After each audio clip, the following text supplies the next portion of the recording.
Hello, everyone, and welcome to Lorelines. Fowlin Hawk speaking. Today we have 5 of 7 on the cast, and we are discussing part 3 of Ultima Thule. So I think we went through most of MSQ last week, and we are now on the dungeon. So we're going into the dead ends and witnessing the final day. Welcome, one and all. Comms are open. Hello. Happy Sunday. Do we finally get to kill emo Twitter? She's even the right color. They picked the right blue, I think.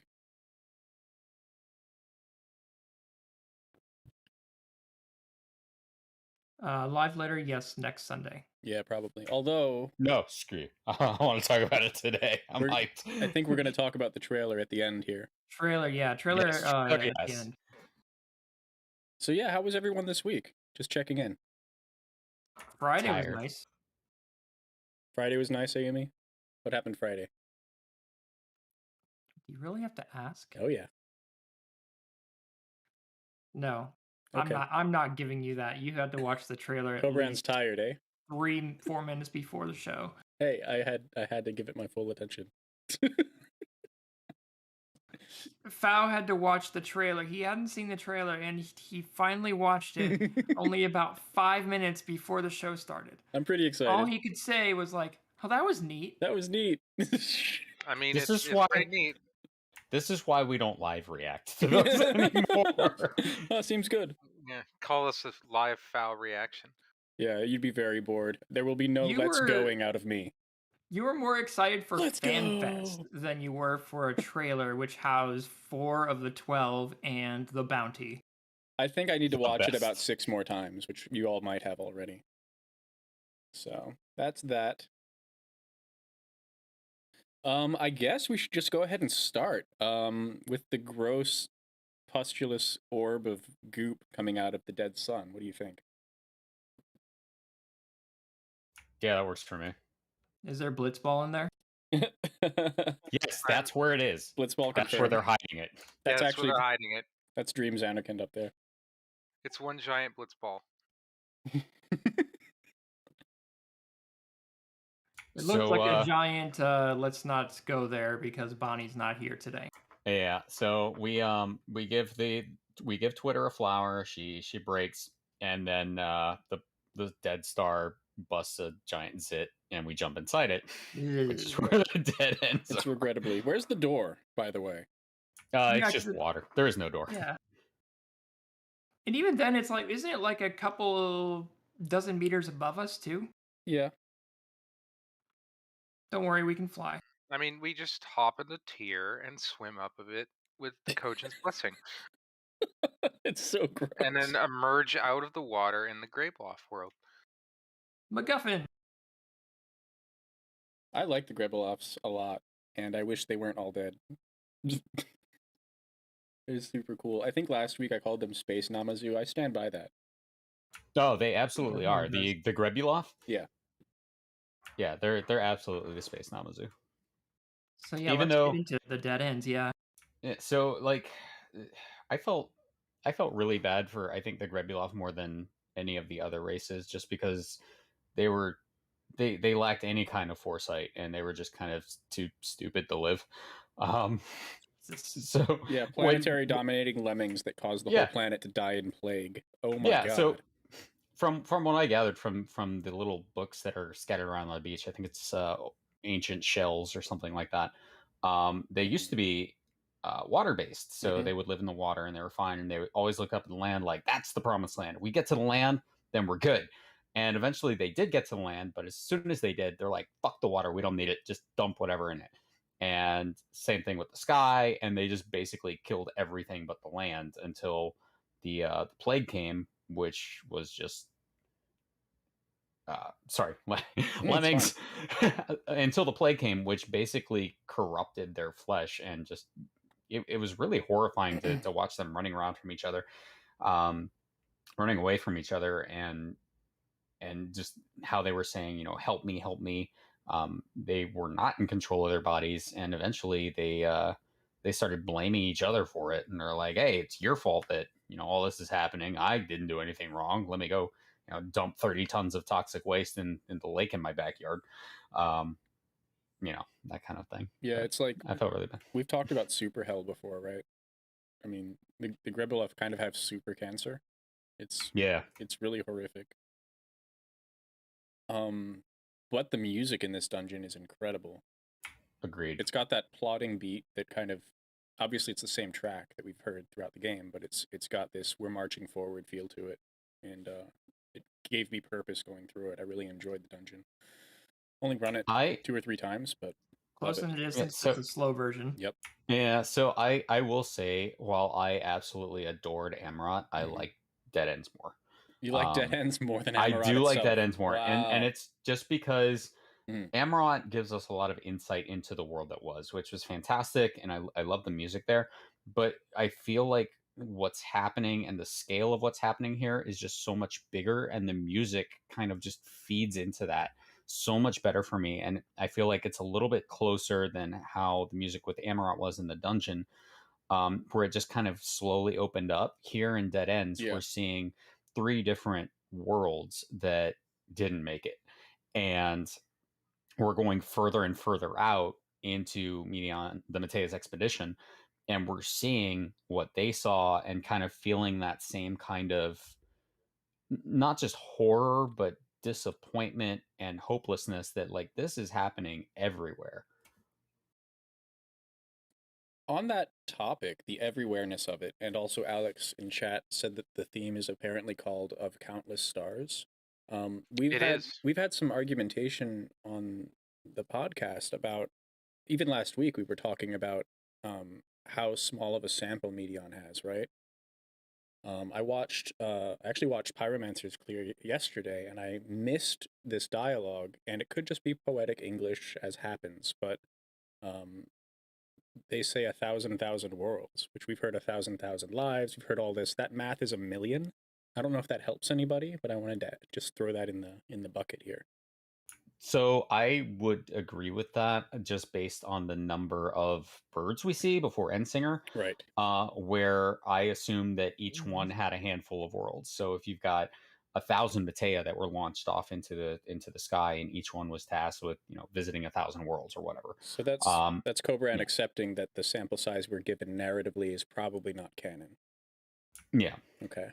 So basically, we go ahead. Go ahead. No, go ahead and finish your thought. So no, I feel like what we see is just kind of a very, very tiny fraction of what's actually going on, just because we as players would not be able to comprehend, millions of worlds being dead. And it goes back to, if millions of worlds are dead, it's a statistic. But if we distill it down to 2 that we know, 1 that we don't, and 3 that we're just now introducing you to and showing you what happened, then it hits you on a much more personal and emotional level. Interesting. I agree with that angle of it. I do think that the 1,000,000 is the exact same vein as Emmett Silk, where it's more poetic and theoretic. Because the fact of the matter is that, at least what we observe in the universe, there's relatively few worlds that are even in the Goldilocks zone where life could theoretically develop as we recognize and know life. And far fewer that that I would expect to have actually successfully begun, had life, I see the actual number as far fewer than 1,000,000. That would, like, I could see them seeing 1,000,000 worlds that could have had life but never was born. But that's not the kind of existential despair we're presented with. Right. But you think it's more than 20 though? I say that because no, absolutely. Yeah, the numbers in Ultima Thule, they count up. So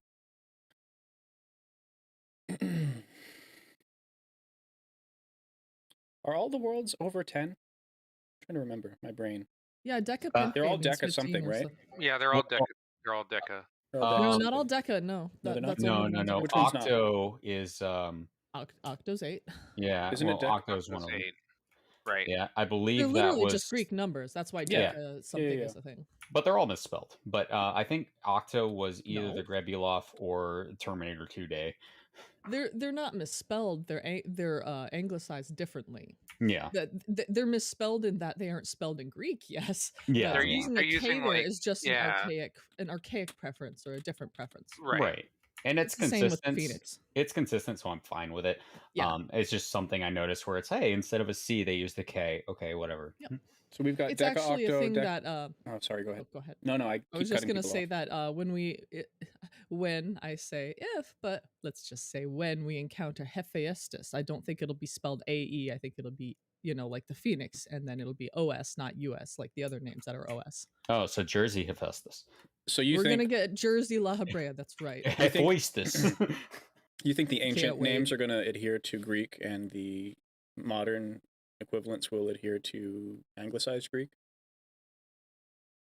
Can you say that again? I didn't hear the first. Do you half. think that so we have Phoenix, yeah? Phoenix. Mhm. Do you think that the ancient versions of these names will adhere and the modern ones will adhere to the modern the way we write it now? Probably, actually, that makes a lot of sense to me. Yeah, I think they might as well. Sarah, do you have any thoughts? I agree with both of you on that. I have nothing to add to that. Oh, I'm sorry. Oh, it's fine. How many people wiped on that first boss, and how many times? And was it 30? Raise his hand and several times because of that wind mechanic mainly. That's And also Yeah, people not My sis- stacking for the danger noodle or danger Dorito rather. My sister Yeah. and I played together, and we both definitely took doom stacks and then died because the healer didn't get off of either of us fast enough. Yikes. Yeah, Not their so fault, we was learning. I will say I use rescue on that boss more than any other boss in the game. Yeah. Just because someone can doesn't see stack for why. the Doritos and I gotta rescue them. It's interesting because we've seen Dorito mechanic since, gosh, Weeping City. wasn't that Yeah, I was going to say the Dunskate series. I think it's because people get they're still stuck in their DPS rotation or whatever, and they Yeah. have to spread out for the AoE that targets you individually as right before the danger Dorito mechanic, and then you have to get together again afterwards. But they don't always make that connection in their head because they're still busy doing the rotation. Zombie, no, not elephant. It's a mutant Grebulov monster thing. Unless I'm misunderstanding what you mean in chat, we're not talking about the Thavnair dungeon. Unless, did I miss something? Does it look like an elephant I'm to you trying guys? to remember what the first boss even looks like. I haven't run it in a little while. It It's looks a like big, a freaky fish. kobold model with a lot of tumors. That's right. tumors, a lot of tumors. Mhm. Yeah, And it my has a brain mallet. my brain definitely just filled it in. Oh yeah, like that one fish from oh god, from Psychonauts, from the first Psychonauts, the lungfish, the big lungfish. Right. Oh yeah. Anyone else know what I'm talking? Thank you. Yes. My brain always fills in. That's what I think about that one as. To me, it looks like one of those mutated Xenogears Wells Reapers, or like a Gnosis from the same series of games. It's a really warped, almost. I don't know. Mutant's the word. That's for sure. Yeah, and yeah, Zombie, the first boss in Dead Ends. And one thing that always kind of, I guess, unsettles me is if you pay attention to the dialogue that the boss is saying, just the little pop-up bubbles. Mm-hmm. It is just saying repeatedly, so like, help me, I don't want to die alone. Mm-hmm. And it just kind of the pattern of speech reminds me of almost a child. And that kind of really unsettles me. Oh, Like yeah. right at the beginning of the dungeon, and I was like, "Ooh, this is horrific." We're in for bad Grebulov, a times. baby. Yeah, that line, especially the one where I don't want to die alone, that got me right away when I first ran it. I was like, oh no, I don't want to be here. Yeah. It hits real differently from I don't want to die too, because it's like I know I'm gonna die, I just don't want to die alone. Exactly. And Extra heartbreaking. I imagine a lot of them did die alone, unfortunately, because a lot of their friends either did die already or abandoned them. Yeah, and we know that the final Grebulov who did finally die, which was the one I believe that Medion met, was the one who wished that they'd just never been born, just because they were guaranteed to die alone because there were no others. I mean, hopefully they got to die at least with a Medion there, but rip Medion. Yeah, there's no good side of this world dying this way at all. Like, it's absolute suffering. And I actually wouldn't be surprised if Medion did just end it, because it's like seeing someone who's being tortured by grievous wounds and they ask you to end it. This kind of thing. It's just worldwide. And that's an interesting point you bring up, because thinking about the world of the Grebulov and the state it was in when Medion found it, we would probably think of it as being merciful to just help them end it. But from that perspective, also, Medion saying this is the inevitable end that's going to come to all life. Yeah. So and so she could also apply that, oh, I'm just being merciful, to bringing the final days to worlds like Atheris, that they're not dying and they're not dead, but she sees that as being the inevitable end and seeing that mercy in the same line. Just an interesting point of view. Yeah, and it made it hit really, really hard for me, at least. Oh, I was crying through the whole fucking dungeon. Were you? Oh yeah. Last area. Well, we'll get to that. I think my reaction to this dungeon was it wasn't tears, but it was like a tenseness in the chest. Kind of. It was tears and horror for me. I had a lot of deep breaths for sure. I was very anxious about like what was going to be around the next corner every time. Yeah.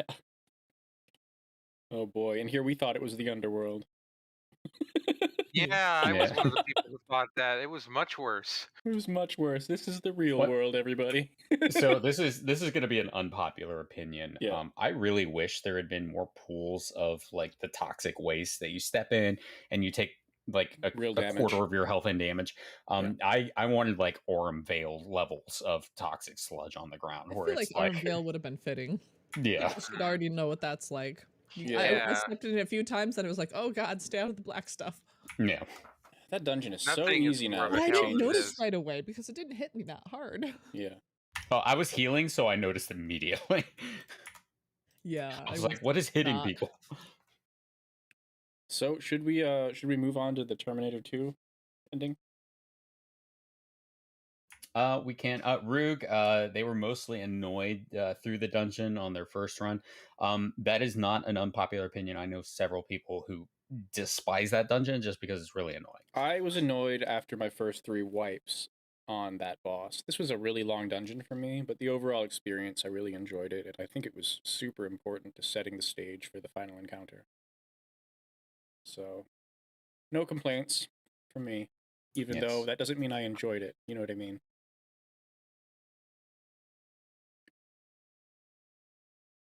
So, yeah, after we jumped through the portal, I did not know what to expect. I was like, what is happening? What's next? Yeah, exactly. And then we get dropped into the middle of the Skynet invasion now. Yeah, like literal Armageddon. It's like 2300 Earth. Yeah, and it's so chaotic at first that you don't even realize what's happening. And this was where it first hit me, where Medion tells us about all these worlds that are dead, and when you read the log here, it's like, hey, visitors from outer space came and they came to us, and that means we're the right ones, so we are going to tell the others that they need to do what we're doing, and we're going to do it by force. And as soon as I read that, I was like, okay, so Medion caused this. That's right. She absolutely caused this end. Yes. So the second, the Judgment Day world, she absolutely caused that. That was her fault. Her presence caused it, but it's not her fault. They made a bad decision based on her. True. Yeah. But this is also the first contact issue. I can see what you mean when you say, yeah, Medion was at fault. If she hadn't done that, they would have found some other justification for doing the exact same thing. Yes. Yeah. She became their excuse. So I will say that had Medion not even said anything and just shown up, they would have taken it the same way. Their interpretation of her was what was incorrect. Not so much what she did or asking them the question. That had absolutely nothing to do with it. They were already ready to go to war. They're primed for it. They definitely took her coming as a sign that, like, okay, the time to go to war is now. Yep.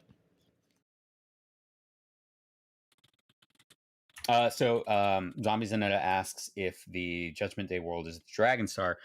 No, it's not. The Judgment Day world is the world with the global citizens and what was the other one? Freedom Fighters? Freedom Fighters. I think it was the yeah. Freedom Fighters. Yeah, the Global Yeah. Citizens and the Freedom Fighters. Didn't So- somebody recognize this as from some other It's universe? from Terminator 2. Yeah. A lot of it is from Terminator 2 because the Global Citizens, as a weapon against the Freedom Fighters, deployed the exterminators, basically, which were giant robots. And the exterminators decided that, in order to forge a lasting peace, they had to wipe out anything that was a threat to that peace, which included both the Freedom Fighters and the globalists. So it basically just started killing everybody. Yeah, the AI. It's a little funny, actually, because humanity is kind of a threat to peace. Not each individual, but collectively. Yeah. Right, exactly. And that's kind of... There's another property that did that. I believe it was Babylon 5. And I keep going back to Babylon 5, but It's fine. it's good. it's in the first season, and it's not a great episode, but there's one line that that's always stuck out to me. When you become obsessed with destroying the enemy, you become the enemy. And I think that's really what happened on this world, because no one could live up to the ideal. So basically they had this lofty ideal of what their society was, and they programmed that into the machines, and nobody could live up to it because their idealistic propaganda said that this is what they were, but nobody actually was that, and so they all died. Hey, Cobra, Peace and perpetuity. you're a Star Trek person, right? You reference it I am. sometimes in your videos. Yep, I am. Isn't this exactly why the Federation is very nervous about First Contact?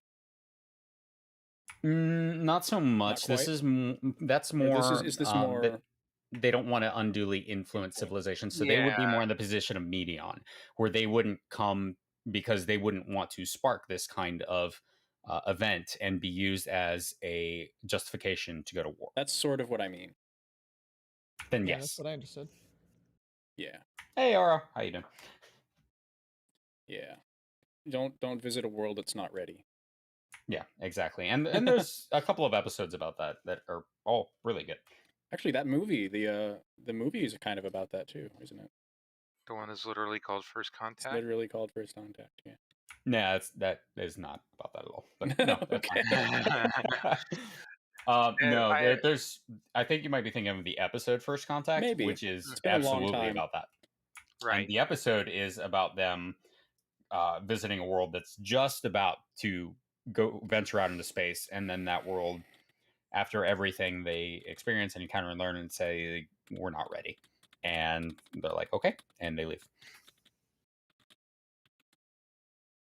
Putting Yeah, comment in Medion chat here. absolutely. No, Medion doesn't break the Prime Directive. Hermes broke the Prime Directive.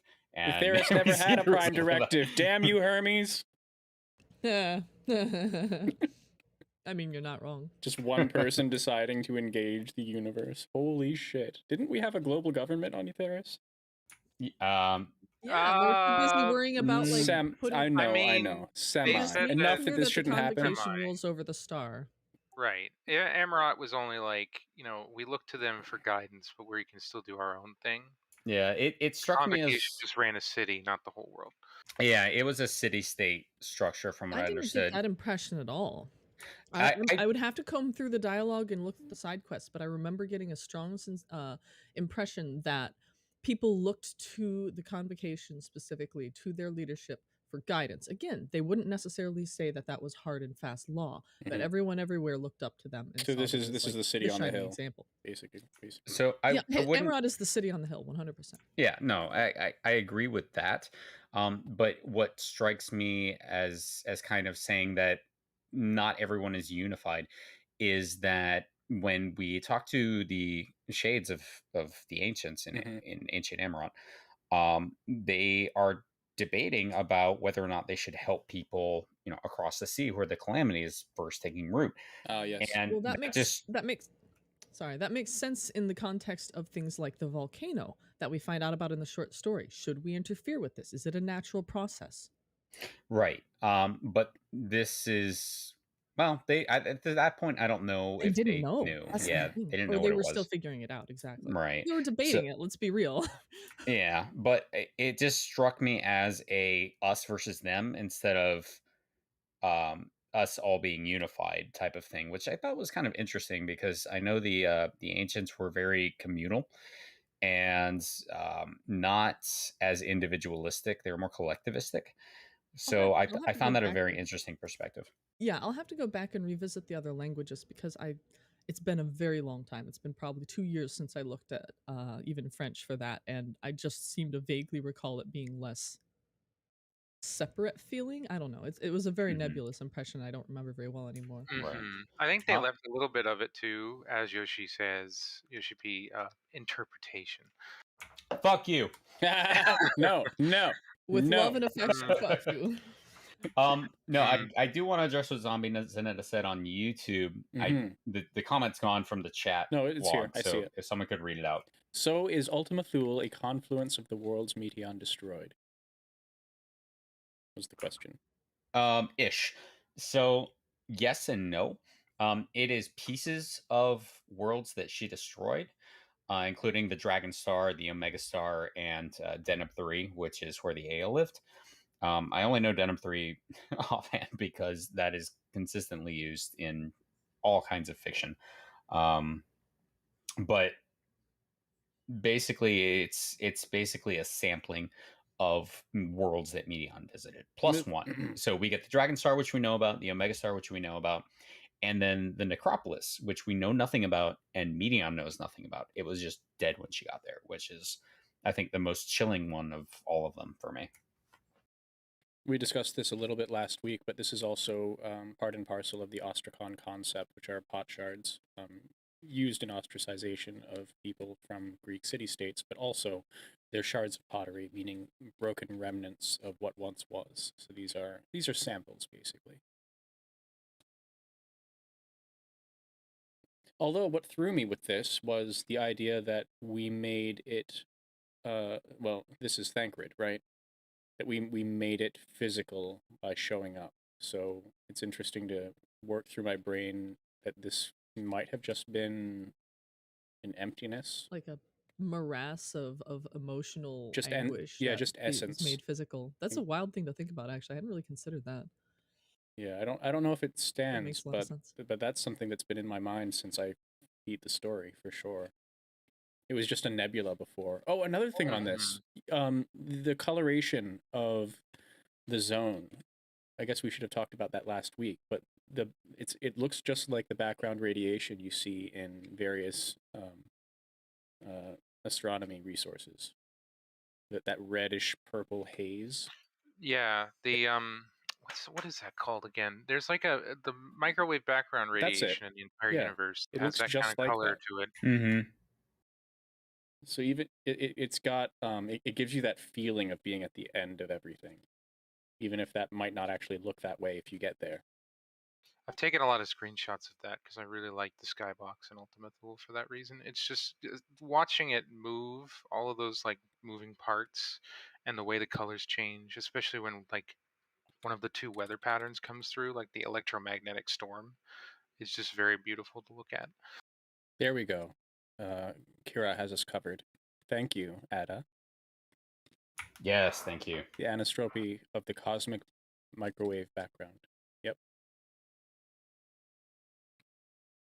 And that just it keeps feeding into how Final Fantasy XIV takes so many real life theories and concepts and takes them and makes them its own kind of thing in game. And that's one of the things I really like about it.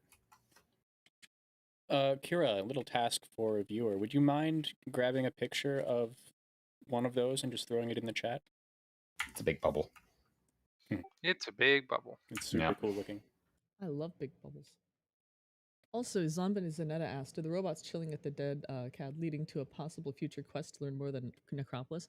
I am really curious. I feel like it's got to go somewhere because there's that one Yeah. quest line, and I'm like sitting there. I'm like, is it a Beast Tribe thing? Is it something else? Oh, I want think to so. know. I super think so. I think it's I going to mean, be they Beast were all Tribes. like, So.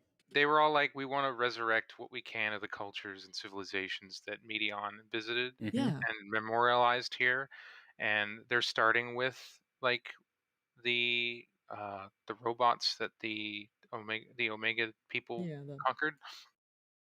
They start with a G, I want to say. The ones that were in the second part of Stick to remember. Skin. Yeah, the ones I who remember had what you're really talking about. good mineral mining techniques that they wanted. I remember them vaguely, but I don't remember their name. Trying. It's I feel not like it coming was to me. Guardian something, but I'm not sure. It's just not coming Yeah, to me. that little area, the necropolis area, really fascinated me because it's just like the Christian mythology of the rapture and everyone just sort of poofs and disappears sort of thing. That's what it reminds me of because everything's just out, and I'm like, what could take a people so fast that they just leave their food out, but there's no bodies? Late stage Yahweh.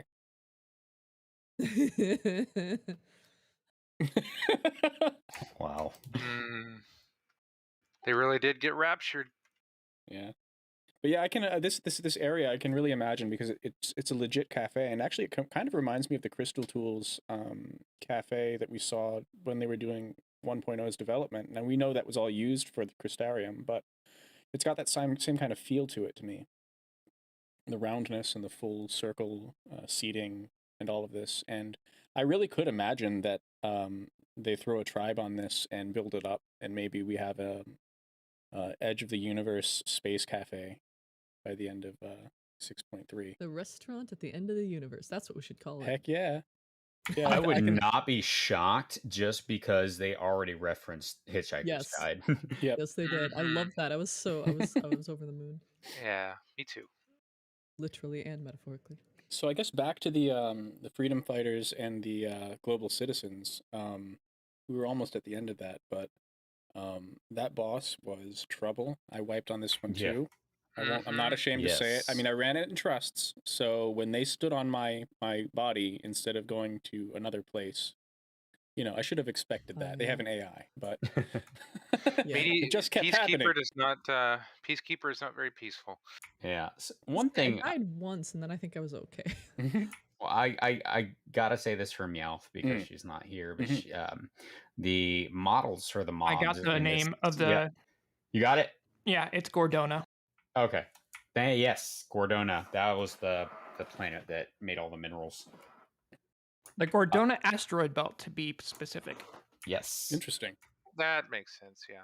But yes, the mobs in the second part of Dead Ends are from Final Fantasy 13. Yes, the robots. So Meowth was very excited for that. She's not here, so I have to kind of put that in there. She posted some video of this the other week, and apparently in one of the Final Fantasy 13 games, you get to ride around in a dreadnought and just brutalize like hundreds of soldiers. That was a great part. That was a great part.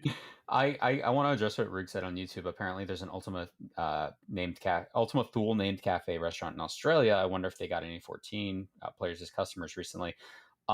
I don't know, maybe, but Ultima Thule is basically a catch-all name for something that's just at the very, very end of something. It's I looked it up as soon as I finished it, and I haven't looked it up again in like 3 months. It's something that's far away and very far away from everything else. Right? Wasn't it the like when it was like the capital of the world or something like that? So in this like is some ancient philosophy. I can read this from Wikipedia. I don't recall that. Thule is the farthest north location mentioned in ancient Greek and Roman literature and cartography. Yeah, that's there you go. Modern literature interpretations have included Orkney, Shetland, and northern Scotland. Anyway, in terms of RL. But Ultima meaning the end or the furthest, the final. Yeah, for Latin. Yeah, I just thought that was an interesting tidbit to throw in there. So it's not something they just kind of made up for the game. Which again, we keep seeing again and again. They keep doing that. Yeah, taking real life things and putting them into the game and adapting it for their own ends, I guess. But yes, anyway. Hopefully not dead ends. Yeah. One thing I thought was really unique about the second part of the Dead Ends was it's almost like an escort quest, but you don't have to escort. Where as soon as you step in, you've got this one guy and he's just running and he's like, John Connor. John Connor. He's like, I got to get there in time. I can save this. I can stop this. We got to kill Skynet. I just got to get to the control panel and launch the nuclear vessels. and so the whole time you're just kind of running after this guy while you're clearing out the mobs. Yeah, we gotta kill Skynet, and missiles are falling out of the sky, and you've got freedom fighters jumping down, and globalists killing each other, and peacekeepers killing everybody. And then you finally kill the peacekeeper, which holy hell, those things are And ridiculously they had hard. We also 10,000, I wiped on think. that. Yeah. Yeah, 10,000 peacekeepers, and it took how long to kill one with four of us. So it was not an easy task. So I, I do want to say that even though That wasn't a 1-to-1 Terminator 2, but man, it yeah, was Close close. enough. It's it so was close. very close. It was very close. But I do want to say and point out that even though they're not as advanced as the ancients, in that I don't think they had creation magic because we saw no evidence of it, Everything's they were manufactured, very yeah. they were very technologically advanced, and they were still unsundered. So I just wanted to point that out, that even though they didn't really use ethereal technology, they were still unsundered, but they reminded me more of the Garleans. Like, if Garlemald had just been on a world by itself, what would it look like? I don't know what you're talking about. I thought it was in America. Get America. out of here. Get out of here. But that is a I'm good talking point, about though. in game. That is a good point, though. We mentioned last time that just because you're unsundered doesn't mean you have the same skill set, right? I mean, Right. Aetheris has ether. It has an evolution of being able to manipulate ether, and they have creation magic. Incredible. The dragons don't have that, and Right. They nor, have nor do like these fancy people. voice magic, but they Correct. don't have the same thing otherwise. The closest we have to this is actually the final set of this dungeon. That Oh, we'll get there. We'll get is coming up real soon. Yeah. And so, yeah, after we killed the peacekeeper, we've got Charlie. I call him Charlie. He runs up to the control panel. He launches all the missiles. And he's like, "I did it! I saved the world!" And I he killed them kills all. I killed them everybody. all. He's like, "I did it! I killed them all!" And then he realizes what he just said. He's like, "I killed them all." Oh. And again, just like in the first dungeon, we've got the last person left alive. It is the same person that it's the same world that Medion said that they deployed weapons of mass destruction. That's And Yes. yeah. Yep. Yeah. And It was oh, go ahead. And I can't imagine that this one person wouldn't have gone to Medion and begged her to end them. And then Medion got the idea from that, oh, they want to die. It felt very human in a very like tragic and heartbreaking way, and it really like it threw me when we went to the next area, which was so incredibly inhuman. Mm-hmm. But this part, the first two, hit really well for me. Yeah, I don't Yeah, really so- like the third one myself. How dare you? I love the third one. I like the aesthetic. Praise it just redacted. doesn't Yeah, feel the human. Praise be to aesthetic is Rala, good, eh? but Well, so what I like about the third one, which is called the Plenty, is that to me, all of these sections, as you all have been saying, kind of takes an important angle at what's going on, like in terms of the message of this expansion. And to me, the final zone struck me as ancient, unsundered Aetheris gone horribly wrong. Once you reach perfection, what else is there? And if you have creation magic to summon a god of death to gently put you down, in other words, this is the part where I felt all of the actions that took place during those days may have been justified. I don't think anyone on this team agrees with me, but I think that they were on a trajectory to possibly do this. Not guaranteed, and who knows how long, but possibly do this. We do get a hint in Elpis that this is the trajectory that the ancients were on, because they were working on perfecting their star, making it perfect. And Hermes does say, once the star is perfect, are we to all just die happily? Yeah. Which is Oh, yeah. exactly what we see here. I understand what they were trying to portray, but that's not how humans behave. Humans will never agree on perhaps perfection for one thing, and for another, there's always another horizon. There's always another frontier. People are I've said it before, but people don't commit suicide because they're bored. people will start drama and cause some real problems. They'll do crazy stuff, sometimes die by accident because they're bored, because they're like, what if I skateboard off the roof? But people don't just be like, I'm so bored, I'm going to kill myself. They're like, I'm so bored, I'm going to cause some trouble. No, but So- they do that when they feel there's nothing left. That, yeah, which isn't boredom though. No, I mean, true. I look at that world and I'm like, you think there's nothing left here? Okay, hon. Yeah, you're wrong. You spoiled. It just felt Yeah. inhuman to me. So I Didn't hit agree at to an all. extent, but I think that was intentional on the part of the ancients because they weren't supposed to be human. So for the Sundered, which are supposed to be like how That's we us. are now, Yeah. I absolutely can see that. They would always find something else, but the collectivist nature of how the ancients operated just led me to think that when as a society they all decide one thing, that's what they go with. And that's why Vana, We know that's not true. They have constant debate. They have they constant do. debate. They have a whole department set up for that. They do, but who's They're to say that? they're also based on Greek deities, which are themselves like supremely human in many respects, almost I too human. understand. I understand how people can say, "Oh, they don't seem human," but to me, at their intrinsic core, at the way they behave, the way they treat other people, they just seem like humans that aren't traumatized. No, Agreed. that's Mostly. true. I can agree with that for sure. Their sin is they're naive to some extent because Yes. they haven't suffered as much. It still strikes me That that they don't as- understand, because I would say that they can't empathize with those who do suffer, because they don't suffer themselves. Which is why Hermes people felt can. alone. Yeah, some people can empathize with what they haven't experienced, but it takes like training. Mhm. That's a shame Eric Thanos and Hermes didn't meet up earlier. Right? Go ahead and write that one, guys. We'll read that. So let's talk about the Land of Plenty. Yeah. Oh no. Oh my God god. damn it. He turned off the radio from the 1990s and 80s.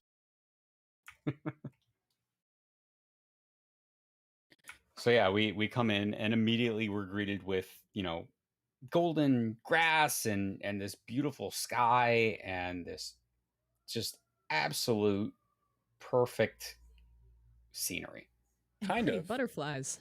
So and beautiful butterflies. did you look off the cliff right away? You can see Limsa if you do. I'm wondering where the planet went. At what stage did they They- summon the Tree of Life, and what was the cost? Because they look like they're living on an asteroid belt. They probably just consumed all the resources on their world to make their utopia.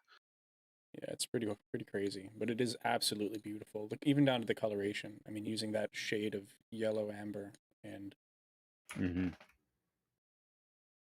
the beautiful And- skybox. And the entire time, again, we're chasing something through this entire part of the dungeon. And this time, instead of chasing a person trying to quote unquote save everybody, we're chasing Rala, who is The saving monster everybody. from Princess Mononoke.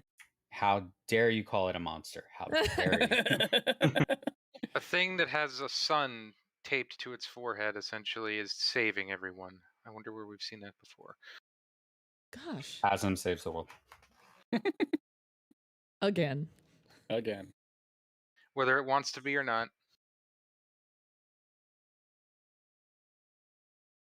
You started this, Cobron. Oh, yes, I did. Sorry, I was looking outside. But yes, so we get there and we learn that this star had achieved perfection.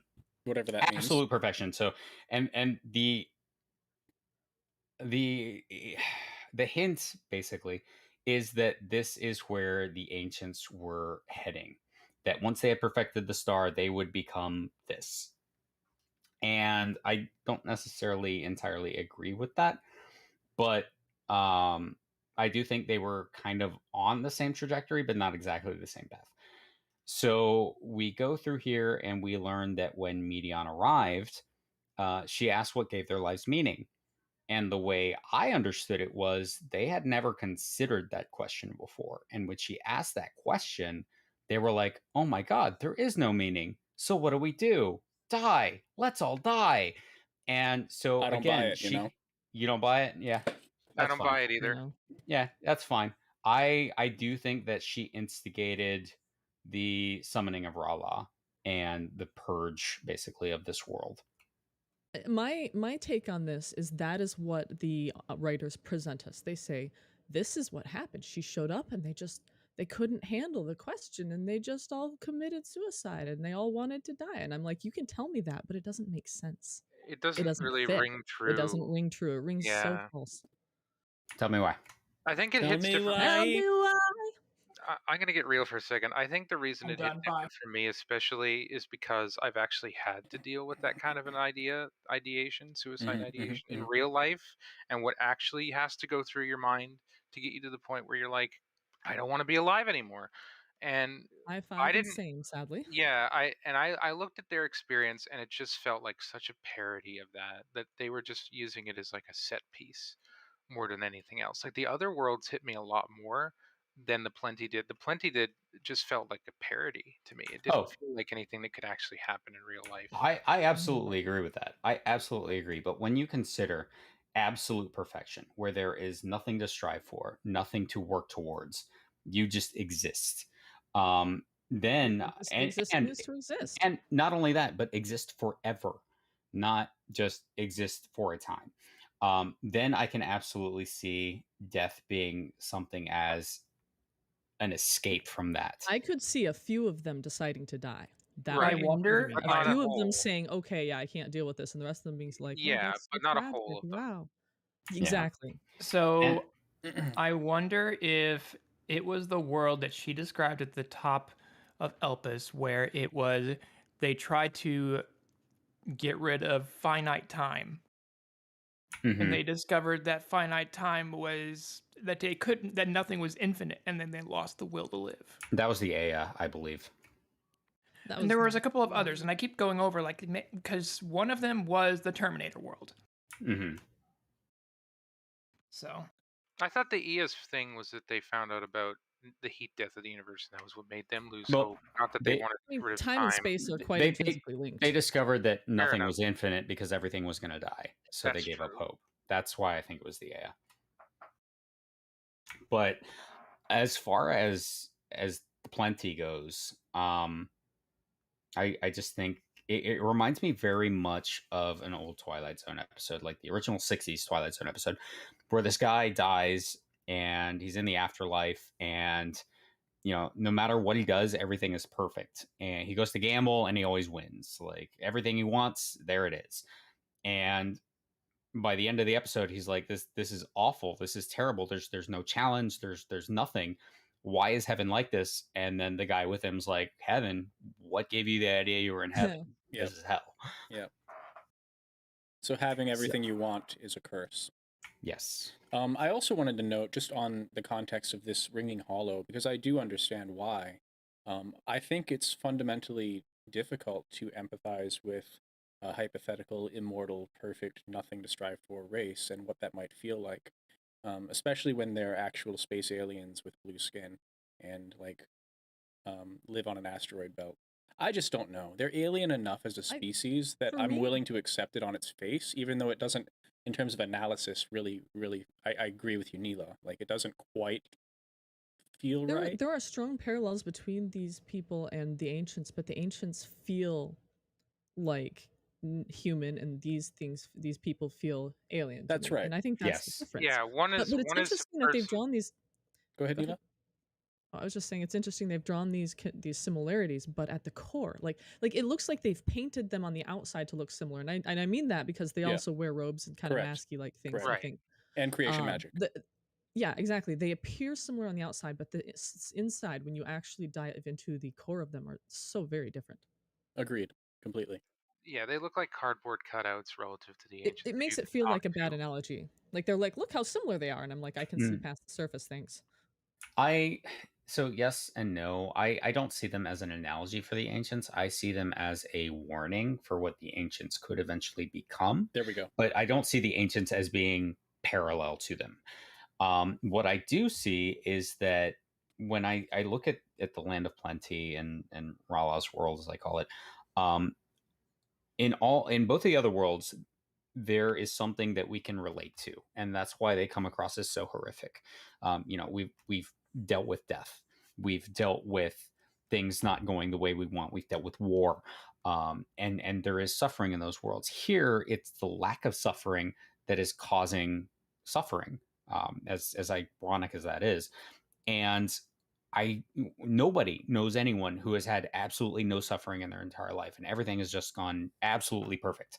And it's just so unrelatable Yeah. that it feels alien. And that's what I think they were really trying to drive at, trying to see what would this perspective be for someone who has everything, who this person who does not exist in real life, who will never be able to relate to this.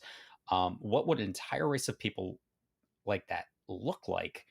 And if there's nothing to live for, then why exist? And at that point, we reach the point of, well, is living worse than death? Because at least death is something new. This actually ties into the message of the expansion, right? I mean, deeply. This is the writers showing us what they think the best case scenario looks like, which is reach perfection, still want to die. And if it rings hollow, maybe that helps us fight in the final encounter, because it's a doubling down of the message, which is don't give up. The reason you are here is to live. Right? Like I've talked about a few times over the course of the I series. agree. And I do think that when Emmett Selk says our methods would not have gotten us this far, I don't think he's just talking physically. I think he's talking about um, struggling against even greater odds, and not so much striving for perfection, but striving just to find meaning.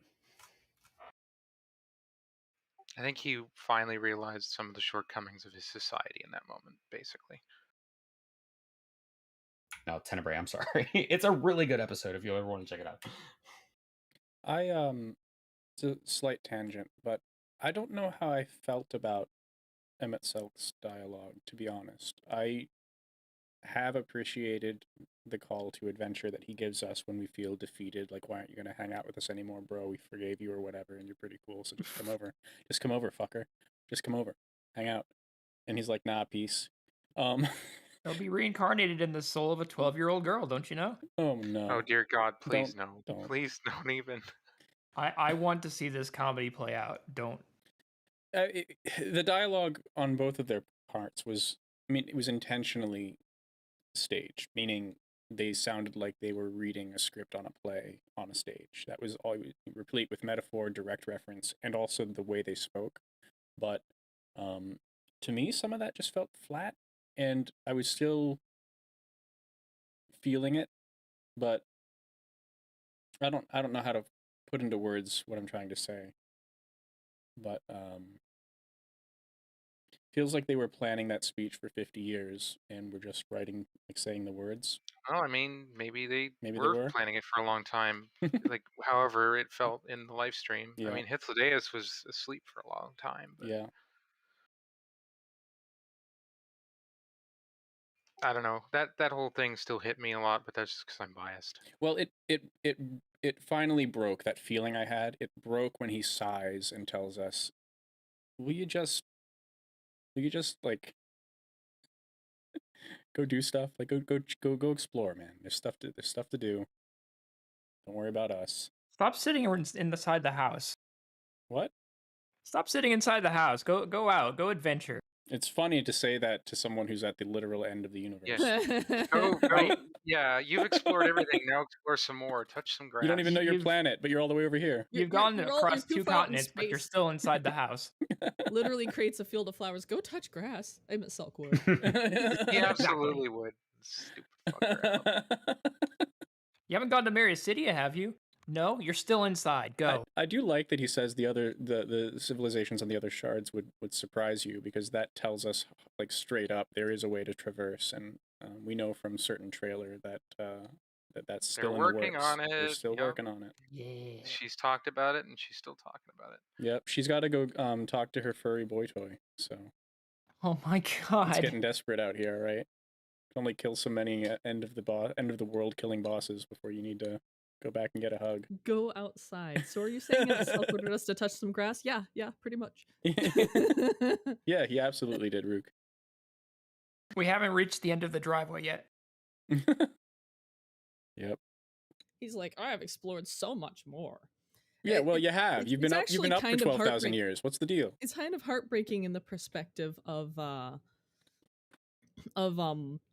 like that this exploration would have been a thing they would have done together in the past, or at least that Mhm. that we Yeah. would that Asm would explore and then summon him to the side and be like, yo, I got a situation. Well, you know, maybe we'll have another situation, but I'm not ready to get my hopes up just yet. I'm not. I'm thinking it's fine if they stay gone at this point. They had a good run. I think It's it would fine. be narratively appropriate to think- let this be the last. I think it's narratively essential to not entirely kill off every single ancient personally, because like that's Yeah. actually literally genocide. I feel like agree. it's narratively important that someone Mm. gets some way to move forward, but it has to be someone who wants to move forward, which is a problem because the only one currently on the table I'm seeing is La Habrea, and he's an old man. Sorry. Woo! You went there. Who, me? Mhm. You're an old man. Sorry. Bye. I like old men. This is old man affection. Okay, now we know. Hey, I'm old. I'll have you know I'm old. I'm old. I will have you Yeah. know. I'm old. Don't worry, Neil. I always I got think you there's back. only one person here that's older than me. Mhm. And It's not by me. very much. Yes, and not by very much. I wasn't gonna name names. That was good. It's funny. So, What else to say? We haven't The left plenty. the plenty. well, it was not so bright as the red mage limit break, but it was definitely bright. It was very bright. Don't have any shaders on, people. It'll kill your eyes. So- It's almost as bad as the Phoenix Arena. The Phoenix. oh, the Phoenix. Well, that's another topic. Yes, it is. I do want to bring up something that was mentioned in chat, which is a very apt way of interpreting all of this, is that everything we're seeing here, both in Ultima Thule, the report, and in the Dead Ends, is all Medion's interpretation of what she experienced. I was going to bring that up in a little bit, but yes, Yeah. I agree. Yeah, so it's not... I wouldn't say that it's necessarily a 100% factual record of what happened, just what she interpreted from what she saw and felt. Mhm. I don't think she's That's- lying. It's her best yeah. understanding, but she may be Right. missing nuance, or she may be blaming, honestly, and this is just my personal take. I know you'll probably disagree, Cobb, and that's fine. She may be blaming herself for things she didn't actually cause. That's That's interesting. true. Could be the opposite as well, though. True. Yeah. Very true. Well, I couldn't And- possibly have done that. That wasn't my intent, and then she actually did, but she can't Yeah. believe it. But what we're Yeah. shown is that there's some, not necessarily culpability, especially in the case of the second area, but definitely like causality. Yes. Yes. But yeah, no, I thought that was a really interesting way of looking at it. I hadn't really considered that before, but it's absolutely correct that this is all... everything we're seeing is generated from Medion. It's like when we see Amarot, that is Emmett Selk's interpretation of what Amarot was. That's not exactly how it was. And we see that it wasn't exactly how it was because the robes are different, the masks are different. And Hythlodaeus is slightly different, but he's still got his sassiness. So that's not exact. It's not a 1-to-1, but it is an approximation of what happened. It's enough to give you a good idea of what their lives were like in these people. Right. So I do want to bring one thing up, and I want to see what you all think. After... so we know that Rala didn't take everybody, because there are one or two people that do get left behind. But after the plenty got cleared out, after everyone left, do you think Rala's still there? I hope not. I'm like, we I kicked do. his ass, but I guess we weren't actually there. Yeah, it's Right. Well, so Medion says that all of these worlds are dead. There's nothing left. But I mean, that does Rala make me could be a wonder. nothing. Well, meaning maybe she gave them all their final end as she collected their shards of pottery. Right. But I I'd guess we find it don't more odd strictly that there's- know. All we have is narrative evidence, like in terms of dialogue. We don't have proof. We just have hearsay. But we do know that... so Medion was very focused on souls being reborn, and we do know that things that weren't born naturally, that were created, like Rala, Mhm. wouldn't necessarily have a soul. So would she consider it to be alive? It's The ancients curious. probably wouldn't, but Hermes probably Mhm. would. So I'm inclined to say probably. Yeah, she would have had the same perspective as Hermes on that, I think. They created the gentlest of beasts. I love Rala. Rala's fucking amazing. Praise be to Rala. Praise be to Rala. Death be to Rala. Hey, I call the plenty Rala land. brass Sam. blasphemer. I heard that, But not Sarah. Tilda. Oh, did Favorite Medion? Queen asks, yeah, if she has a soul. Medion was a Uh, creation. Creations did not have souls unless in extraordinary circumstances. Now she may since have gotten one. It's something I think we've discussed have, yeah. privately. That like given that Omega gets a soul, Medion feels like she's going through a fairly similar journey. I could see it either happening or already having happened since the end of Endwalker. This is a curious But question. at her creation, no. Well, so Neela, we know that there are hundreds to thousands of Matea. Did Mhm. they all get a soul? Well, I believe my impression was Is that there all one the other god ones were soul? destroyed, and in the battle with the Endsinger, and only the quote unquote the one that traveled beside Hermes, not really truly an original, Yes. but the one that stayed with Hermes was the Yes. only one that remains. Well, I'm curious about this now. I'm actually kind of positing the I would question. say that they had lots of souls for Yeah. a little while there. I don't I- now. I have to bring up the point of the story, the short story of Tales from the Shadow with Okay. the phoenix that is this bird with amazing regenerative powers, but a drifting soul burdened with regret gets trapped inside of it. Mhm. I don't think they had a soul in the sense of Omega obtaining a soul from the star. Right. I think that they could have held souls in the sense of Phoenix souls, Phoenix with soul trapped inside, like This is interesting. that was among other things predicting this. But I don't think that they were their soul. They were just souls stuck inside of it. Isn't the lore on souls from Elpis, doesn't it say that they may be gifted a soul as long as they adhere to all of the laws that a living creature should adhere to? Meaning it's It's like a by precise design. language. If they And make it's the implying cookie, to be incredibly rare. but if they make the cookie the right shape, it may get one. It may get one, but the only way to absolutely guarantee that it gets one is if creations engage in natural reproduction, and Interesting. then it'll get a soul. I think I remember this. So second generation has a chance. Yeah, you Yes. also see it actually in Academia Anidor. You'll see that there's engendered creatures, and then you'll see, I'm forgetting the other term. There's two different terms used for the creations inside. Some of them are, have reproduced and have a different term, and I'm blanking on that one. And then engendered was the created. I'll run it after this. It's been a long time. Too long. It's good music too. Yes, but yes, the second generation would have a soul, but the first generation would not. So the Caribdis that we see Emmett Selk helping, that was second have soul. generation, Third, but yes. third generation, yes, those would I have just souls. looked that up for something else unrelated the other Nice. day, so I happen to know. This But is yeah, and Meteon. Another point to make here is that in accordance with the laws of nature is I believe the exact phrasing of the term. Mhm. Meteon cannot eat. She's not made in the way of a biological creature, so her getting a soul would be an extraordinary thing, in my opinion. Interestingly, though, we know from the post MSQ dungeon that the Omega frames were just chassis with an AI, and yet Omega gets one on Aetheris. That's why I said I think she'd It's get it in the Omega remarkable. sense. Absolutely crazy. Yep. I think she will if she hasn't already got one, but I don't think she did prior to Ultima Thule and Endwalker. Mm. So I believe that when Endsinger died and it was just the one left, I Mhm. think that's when she got a soul. When she cast off and embraced Yes, hope once when more. she That's became exactly blue what I again. think too. And she becomes blue again. Mm-hmm. Emo Twitter becomes regular Twitter. I don't know. No, she's slightly better than regular Twitter. Come on. Slightly. Yeah, let's be honest. That's understatement of the year to Neil. I'm imagining a certain bluebird that showed up at a political event about 8 years ago.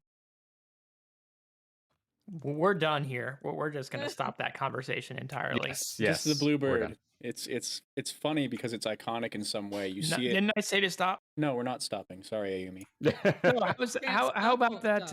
That No, we're not stopping. No, we it's are. really interesting because this bluebird iconography we see throughout the world, right? Twitter's using it. Our media on Twitter's using it.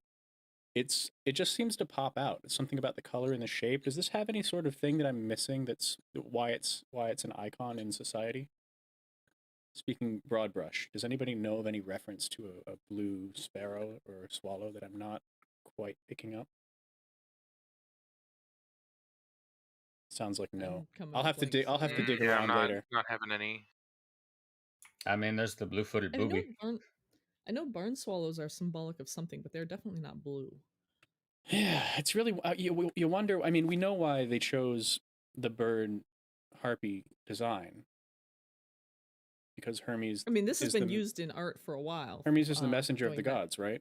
With the Yeah. head wings. That's the reason. The reason is referential to the title of the creator of It's the Twitter, quest Caging the Messenger. caging the messenger. Yeah, there's a Yeah. quest in Elpis after you go after Hermes. It's called Caging the Messenger after Yeah. you try and corner him in Catesis. See if I can pull anything up about Bluebird and myth.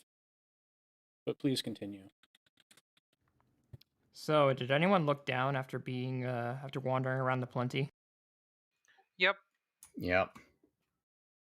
That was fun and wild. Oh yeah. I was thinking barn swallows Hmm. symbolize something, and it's like long distance travel, so that makes sense for Hermes as well. Interesting. I just found a very, very quick search, and it's not the specific bird, but this resource is saying in Native American mythology, some tribes consider the bluebird a spirit animal that symbolizes the new day, friendly bird with the sun, bluebird of happiness, and then just a few links down, it says Chinese mythology has a similar thing. Then Cool, I would cool. not put it beyond that because Endwalker was supposed to be the dawn of a new day. That's right, So and that would make a lot of sense. also the design of the end singer is very. Who's the god? We're about to get to her. Well, fine, but who's the goddess? I'll keep working on that. Amaterasu? Question Might mark? be. Keep going. I'm gonna do some digging. The goddess of what? I'm looking sun at goddess? I'm looking at visual design cues. Because if it's Shinto that we're talking about, yes, Yeah, Shinto for sure. Tsukiyomi would be moon, Amaterasu sun, and Susanoo would be the god of storms. With Izanagi being the origin. Yeah, but we get to the final area, Rala. We defeat Rala, the universe goes dark, and now we're faced with hundreds of Medion, Matea, and transform into Endsinger. Yep. And Estinian lances a planet. AKA Necron 2.0. Yeah. So there aren't a whole lot of things I want to point out. Most of what I have to point out in the Endsinger fight is thematic. But one of the things I think is very interesting is that when the planets collide, you hear the people on the planet screaming. And it just gives me chills every time I run that fight. I love that fight. But it just kind of reminds me of what Medion must have felt. Very akin to, in Star Wars when Obi-Wan Kenobi's feels Alderaan dying. It's like, oh my God, there's an entire planet full of people that just stopped. And how horrific that must have felt.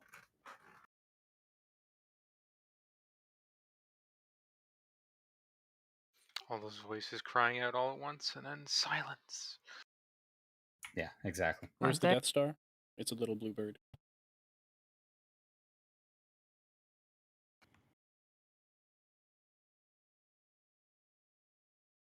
Oh, yes, you were referring to Shinto. So it would be Amaterasu then. There is a, I think I've said this before. Back in Stormblood, they purposefully did not show Amaterasu, even though they made Susanoo, Tsukiyomi. It was implied that there was going to be a third because we get three. Usually we get two trials, but there was implied there was going to be a third, and it would be Amaterasu, the sun god, sun goddess. It was never shown. And the reason behind it, they were asked this at a fan fest. Why did we never get Amaterasu with the three Shinto gods, being fought in Stormblood with it being Eastern themed? And they were like, well, its design was too similar to that of Lakshmi, so we decided to cut it at the last moment. Now, at the time, that just seemed like a regular answer, but now going into Endwalker, you're kind of thinking, Maybe was they were that saving it for this. a last minute decision, or was it? Was it kind of planned, or did they take advantage Yeah. of the gap to make this amazing thing? Yeah, absolutely interesting. I was able to do a very cursory lookup.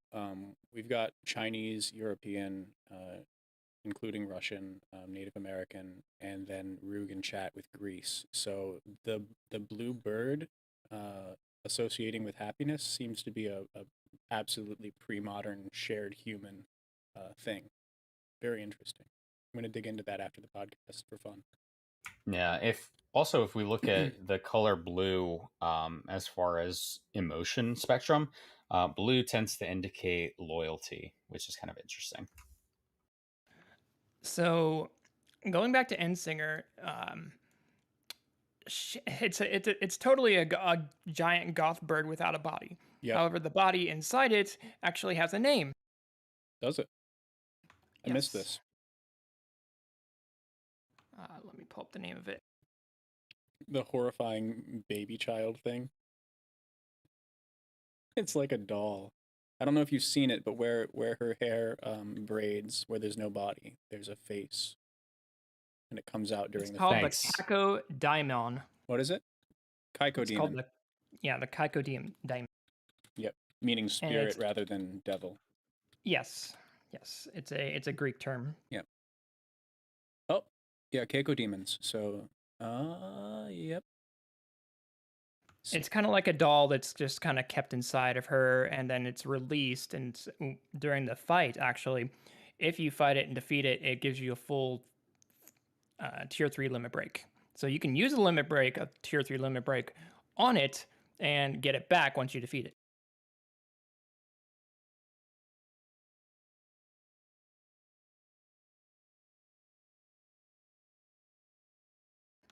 But so yeah, but going back to where we actually get to see her, she pretty much just ruins our entire party except for us, which we're just kind of sitting on the ground. She throws planets at us. She sends arms down on the ground and grabbing people. She sends electricity at us. And we just kind of send people away with our little device as she throws an even bigger planet. Yeah, it's pretty great. Putting people out of the harm's way. And we hear some knocking. I will say the range on the It's your teleporter keyboard, is a guys. lot larger now than it is later on, and that kind of bothered me. But yeah, it's fine. It was an interesting sort of analogy to like us being the one standing or staying vaguely upright versus the others, and Hades, Emmett Silk knocking people down, and then after the dying gasp, the knock, knock, knock, and then in comes Sancred. And this happened before, but it was sort of parallel. Yes. This time, it's our bestie Xenos here to help us. In Shinryo's body. Have you defeated this yet? Can we fight yet? I really love this scene. We've talked about it so much, but Why does your quarry still stand? Yeah. Why haven't you killed this? What do you want from me, man? Fighting. Give me a second. Yeah, I haven't soloed it yet. I gotta solo it to beat it. I just ate an entire crystal. I rode the stars here. I haven't eaten anything since. No drinks. It was very boring. All I could read was a travel guide, and you still haven't defeated it yet. Right. It's really funny. What do you want from me?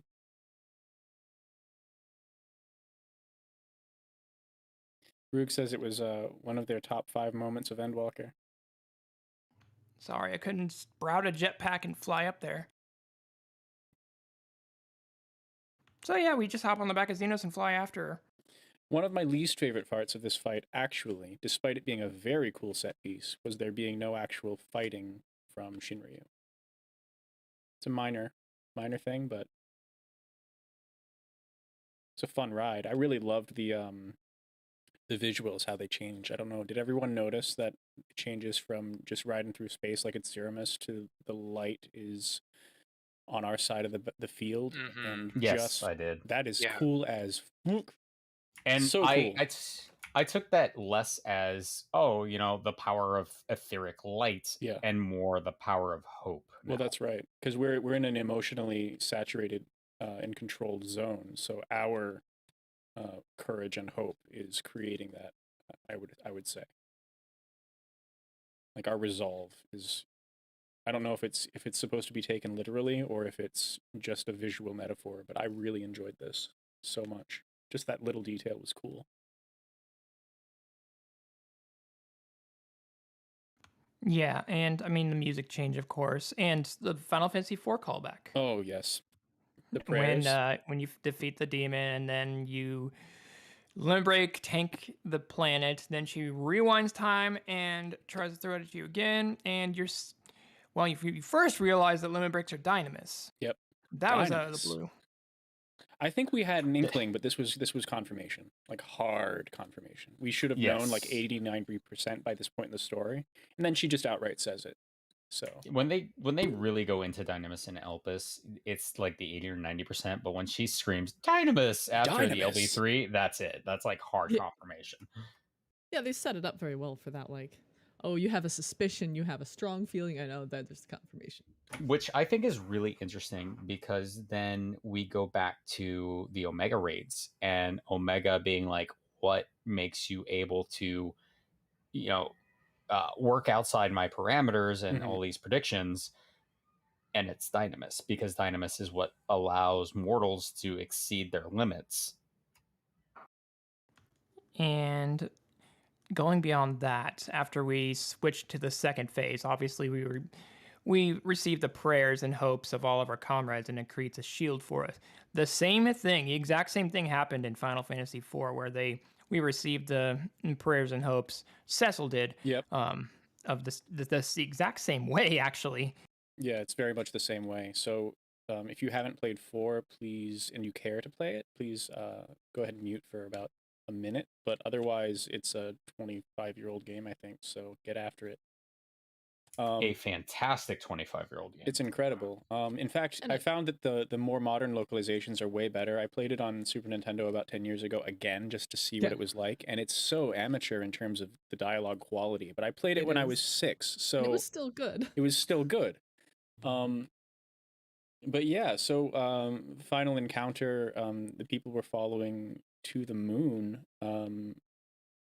think they've beaten the final boss, and then it wakes up and casts meteor a few times and wipes everybody out, including our party. And at that point, the various cast members that are down at the city of Mysidia in the I don't know if you would call it a monastery. It's not a church. It's a holy place. But anyway, they all individually send our prayers up, and during the battle, you see 2 at a time come up and have dialogue in the battle, and they slowly like res your party, and you wake up with the boss not actually attacking, but just kind of rumbling, and you get full health over the course of the essentially a Super Nintendo cutscene. You then are told to use the crystal on the boss. It's a really cool set piece, and to see that Yes. being referenced in this battle was exactly what I was expecting, and even knowing that, it had exactly the same impact for me. So I was super impressed. I don't know if anybody else feels that way. Oh, I was. It was really cool. It was a I nice agree. callback.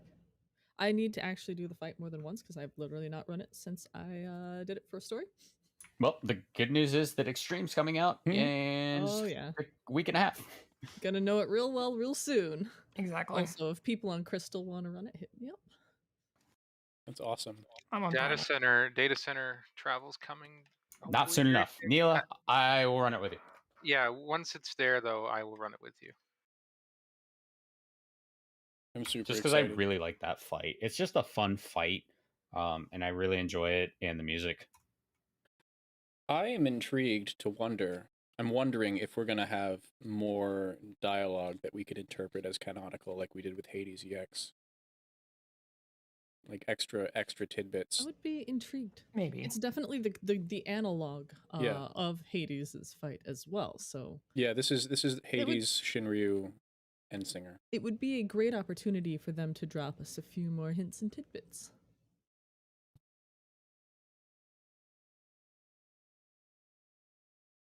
Rug is referencing the creepy face capsule mechanics. We'll show that here before we end the stream from the trailer. But yeah, that was interesting as well. It seemed very Nier-like, to be honest.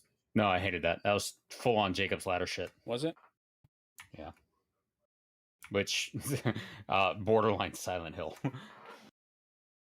I don't know if any of you have seen Jacob's Ladder. It's an excellent movie, but creepy as fuck. So we defeat the Endsinger. She turns back into Twitter. And then we're greeted by our best friend again. You mean our enemy? Yes, that's what he said. I gotta put this out there right now.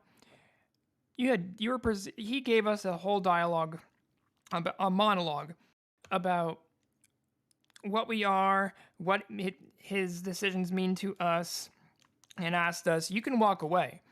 I won't stop you, but can I just offer you a challenge one last time? And are you man enough to fight me?" The only pleasure I know. I offer singular bliss. And you're presented with 3 options. And I know every single person on the internet wants you to pick number 1. Because it's the correct option. Yeah, this I cannot I deny. mean, it depends on your character, 100%. Fine. I could not pick one. But I understand, like, it's not going to fit for some people. For totally. me, at least, I understand he's my rival. I understand he's my mirror, but I'm not so bloodthirsty enough that I will say, yeah, that I can't deny. Yeah, let's go. It's like, excuse me, sir, can I please have some denial? No, I'm just kidding you. Well, so the question he offers, Ayumi, is specific. It's there's more to you than that. You know this to be true, do you not, adventurer? And I had to take that into consideration as well. I'm like, well, you can talk all you want. I mean, because I've listened to you talk over 2 or 3 expansions now. And but one of us isn't leaving here today. Yeah. And that's going to be you. It's completely so legitimate. The second option was best for me. I hadn't actually watched it in that mode until yesterday, and I did feel that his response was not as poignant. But again, that's because it's not my RP, right? It just isn't my RP. Of course.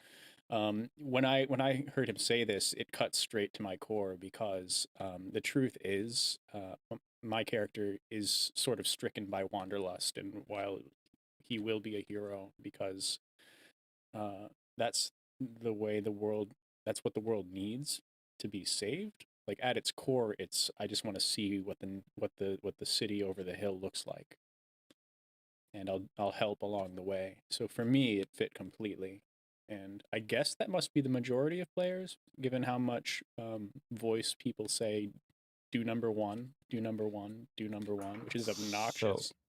Yeah, it is. Oh yeah, never tell other people how to play the game. Come on. Yeah, That's I mean, super I obnoxious. did pick number 1, and for me it fit. But what really throws me is after that whole scene, after we teleport back and leave Xenos there, when your character opens their eyes and that initial look where it just, oh, I'm alive, and then, oh, I'm alive, and they look down and they look really disappointed. And it could be interpreted as, they could be said that they had to kill Xenos, or it could be interpreted as they could be disappointed that they survived. I think you're I onto took it as the something with second. this. Truly, I hadn't considered this till you mentioned it the other day, and I actually think you're onto something with this. I think that when you're the hero that keeps saving the universe, that certain personalities might be just kind of tired of it. And with Xenos' speech prior about will this finally be the one to fill the void, it's interesting because when Xenos falls, the void isn't filled. He has to ask if you found fulfillment. And even chasing his personal dream of the coolest duel ever. What would have happened if he had won or lost? It doesn't matter. This feeds into the existential dread and the message about the nature of living and nothingness and grief and the path forward. It's not This isn't. It's almost like saving the universe was necessary, but didn't offer fulfillment. So will that ever come? And so when you've mentioned that about the downtrodden look as you're waking up, it actually made me think about this a little bit more than I had before. Mhm. It was the same type of question too that was posed by Vana back in Elpis. Was your journey good? Was it worthwhile? Was it worthwhile? Yeah. Did you find fulfillment? Yeah. Was it worth I it? didn't react well to that question. Which time, Neela? The The, Elpis ver- time? the fir- in Elpis, I mean. Yeah, I had feelings about this as well. Why don't you tell us about it a little bit? Oh, for me, I come from a very unusual angle at the whole Elpis segment because I've been a big, huge Elidibus fan since shortly after 5.0. It's been my favorite. Once he got fridged in the Crystal Tower, I had absolute faith that he was coming back. We would see him again. He would have an important role, and I was right. And I didn't want to be right, so I didn't react well to it because of that. Rug says, not to make this another episode, but it was also very interesting that in Elpis it got cut off, similar to the private dinner. I remember that very vividly because I was angry sitting there about like, that. you better not make me fucking Yeah. mad. I'd have to look up exactly, but I said something along those lines. Like you were and about then to it got open cut your off, and I mouth. was like, Yeah. Never been so thankful for being interrupted. Oh, really? Yeah. Yeah, I didn't react as viscerally as it sounds like Neela did, but I certainly had a moment of like, game, you It's a gave me a lot. character that I came to care about a great deal, and then you made me throw an axe through him. I could have some words. There have been some bumps along the road, let Yeah. us say only. Yeah. Given your grief, maybe fulfillment's the wrong word, Vana. Agreed. That's See, a good way to put it. I took that question as more of a dev question to It me. was. I did too. And at the same time, I was that's what like- made me kind of tear up. Like, yes, this journey has been great. Everything up to this point, even if I had to kill off characters that really, meant something, the journey it took to get there, all of the hardships, all of the memories I made with the real life people that I spend with daily now, that made it worth it. So thank you. That's fair. I also saw it as a little bit of a nudge, nudge, wink, wink from the writers. Developers just make the game, not the actual writing, of course. But Taking it more directly, I think some of the subliminal reaction I was having was along the lines of, "You've lived a long ass time. You're asking me?" Like a proper ancient who knows how old. She's asking if I found fulfillment. Like, I'm living a normal human lifespan here. Pretty much. What's your deal? Like, how do you not know? And that was under the skin a bit for me. We're living in a time bubble. God, we don't know. Well, regardless, the point being, lifespans are vastly different, and so if she hasn't found fulfillment thus far, we have a problem. Not to say that you need to feel fulfilled, capital F, but in terms of understanding the value of life and journey, it's odd that she would ask that, unless she's simply asking us in our perspective rather than as a self-referential. Yeah. an interesting thing to look at it that way, because there has to be a reason she didn't return to the star. Normally she would. Did she not return because she didn't feel fulfillment yet? That's right. Or did she stay because she did feel fulfillment and wanted to help others? I can see that question being asked from either approach. Yeah, that's fair. That's fair. Yeah, I think you could definitely say it's probably a little bit of both, honestly. That's fair too, yeah. Boy. So we're And at... I mean, Go ahead. she just to end on that thread with Vana, like I got the sense that she had finally found her like full fulfillment in the sense of when she was able to relinquish Hylan and go into her death content that she had given everyone else a chance as she saw it.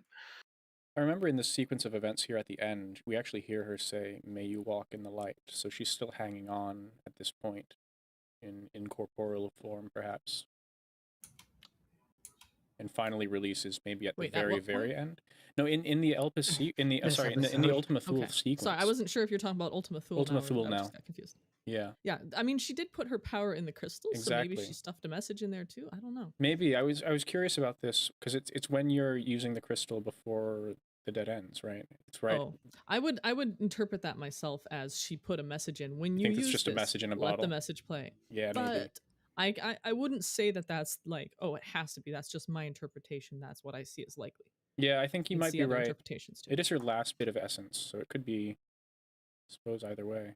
But you might I mean, you might if have you a point. really want to get down to brass tacks, the last essence was in Xenos, so whatever words he said. Okay, don't like that. Wait, what are you trying to say, Neela? I mean, I think I told you guys before that I was like, what if we stick Xenos in the Hydaelyn crystal and shatter them both? This He is not ate the exactly mother what crystal. happened, but That's it's funny. a You did little it, but in close, actually. reverse. I Yeah. got it backwards, yeah. Which is funny. Go Nom ahead. nom Koval. nom nom nom nom nom. I mean, I figured Xenos was going to eat Hydaelyn. So that I We're didn't think it wrong. was going to be quite so literal, but yeah. So yeah, we defeat Xenos. He punches us. We punch him, and he basically makes every Yeah. single one of his blood vessels in his body explode at the same time. In the most epic cutscene that you can never rewatch in the end. Unless you've seen an anime, in which case it was spoiled. Yeah, it's Metal Gear Solid reenacted. It's every Rivals anime has this. So that about covers it, doesn't it? I mean, we are back where we go back to the source, and then we find out the Scions of the Seventh Dawn are going to be disbanded as according to a group decision. We're going back to the shadows. Paper. On paper, Yes. only. Yeah. So we're going back to Trust. being a secret organization like they were in AR. Yeah, we're becoming the Illuminati again. Trust. We are paragovernmental. Worldwide. We're basically we're basically tired in of the limelight. oversight. Yeah, We're in the limelight as a tool right now, so we need to go back. Yeah, we saved the literal universe. Maybe it's time to lay low. I mean, I'm sitting here just laughing, like, good luck with that. Y'all are gonna have people following your celebrities, like, yeah, good luck. autographs. That's why we got to Fucking- go on an adventure where nobody is. It's interesting. Garlemald? Sure. No, well, we'll watch the trailer and we'll see where Hey, we go. don't make jokes about society dying. Where nobody The whole is. of Endwalker was about society dying. I'm kidding. I'm kidding. Please. It was very funny. Yeah, Garlemald? Sure. What? The Rising Stones is pretty empty now. Just Tataru in there, and I don't know if there's anyone else. But yeah, every time I go back there, it's just her saying, have you been keeping busy? It's pretty quiet here. And I find the others. We should probably watch the trailer where she's talking about that. I'm happy to. Yeah, absolutely. Sure, but is go there to anything? Is there anything else on this? Because we have the typical Final Fantasy ride across the earth. We have the final cutscene with the blue bird that kind of flying across. So can I just say I know there's probably a lot to say on this actually now that we've brought it up, but I'm concerned, right? I'm all for forgiveness, and I know that we changed her heart, but maybe don't bring the empath end of the universe Deathbird back to Earth. It's okay. She's been infected with hope now. She's fine. But well, I'm nervous. It's very Is it fair to be nervous? Unfortunately, so it's fair to be nervous, but I don't share your nervousness. Okay. So I had an issue with this initially until I went back and I rewatched it, and she basically says, "I'm dying. I'm going to die now, because you killed me, basically. But before I die, let me sing this one last song." So I was initially kind of like, we shouldn't have let her go. But then after rewatching it, I was like, okay, we didn't let her go. We just let her try and atone for what she did. It sounds that way, and I agree with you. That's in the actual dialogue during the end singer final sequence. But she's flying around. So what's exactly going on here? Not that I want her to die. I'm just nervous. Well, so she sung the song. That was her leaving all the ether out and the skybox changing and then zooming off like the more you know rainbow. That's quite a mental image, actually. Well, look at the arc. It's the same, The that's more what I you thought. feel. The more you know. It's the BD on Eugenics Project. No lie, I actually thought that when it happened. So that's I did too. the more you know. Oh my god. That's all right. Whatever. Where's the trailer? Shut up. All right, let's watch the trailer. Full screen or window, guys? Full screen. All right. Full screen. Just which Okay. slide? I'll pull up the full screen slide. It's ready to go. This All will be right. Faust's second time watching it. Second time watching it. Everyone who hasn't seen it, which is probably nobody, please enjoy. But before we do, the teen rating, there are so few sexual themes in this game, and there's so little blood that I've often wondered why it has them. See, the partial nudity always gets me excited, but I never see it. Well, it's Least- just Yashola just getting out of the Least- live stream, and then it's a towel up Lace. situation. Side boob everywhere. Get out. And the sexual themes are quite To present, especially be- in like Ulda. That's true. You'll see a That lot is Right. true. Like, Yeah, it's there's not- sexual suggestiveness in a few There's places. not a lot frontlined except for that one quest right after Copperbell Mines, but Yeah. usually it's much more on the sidelines. But it's Yeah. Right. it's there. I would Watch the- absolutely Yulmore not. has like stripper poles and stuff. True, Also- true. Example. The Yeah. Dragon Quest. I don't know if you've done it. The Dragon But Quest yeah. quest. Oh yeah, I've heard about that. I have not done Yeah, that. the puff puff. Oh God, The I'd puff forgot. puff. I'd erased that from my The memory. All right. partial nudity I attribute almost exclusively to the hempen camise on a Highlander female.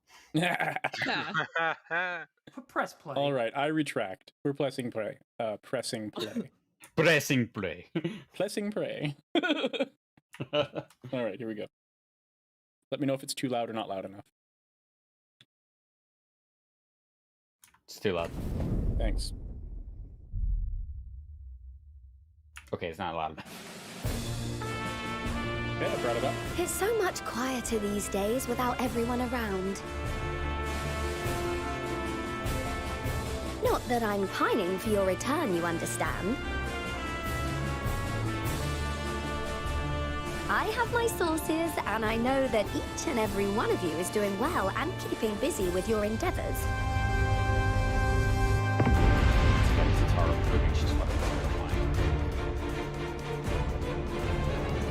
This map is the keys to fabulous riches. But I'll be the king of fools to One of the simply remaining give it Golden away. Zodiac. This map may not be genuine. Real gets a voice. Yeah, why? Real? I don't think so. I thought it was. That's a Charlotte. So this right here, this makes me think that this dungeon is going to be the ruins under the bounty. Definitely some kind of. Well, just looking at the map. Take heart and And protect this, Just them. show this us is the actually a background. remix of Such Final were the Fantasy words I IX's once Festival said to of the you. Hunt. I thought it was Yes. 9. I've been Here wanting I to stand, ask. failing to live up to them.